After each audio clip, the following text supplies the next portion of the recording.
बोलो बोलो बैजनाथ की।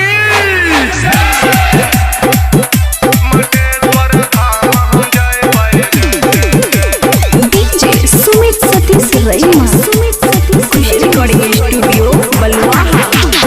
मन में छे सरदा जागल, गंजा पी के रहबे पागल, कामर लेके जेबे बाबा धाम। मस्ती में झूमत रहबे, डीजे पर को कमर हिलेबे, लेके बोले बाबा जी के नाम।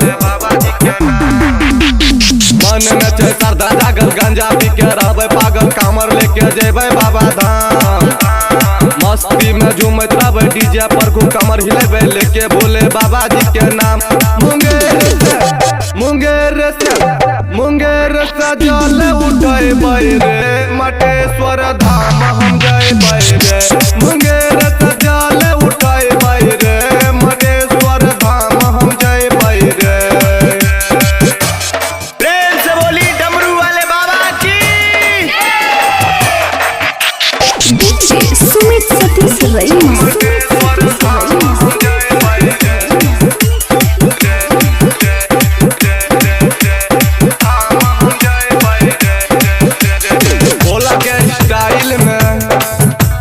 चिलम जराएंगे, धुआं का छल्ला बना कर उड़ाएंगे। भोला का स्टाइल में चिलम जराएंगे, धुआं का छल्ला बना कर उड़ाएंगे। बोलबम के नारा लगाई रे, मटेश्वर धाम हम जय रे। मुंगेर से जल उठाए रे, मटेश्वर धाम हम जय रे।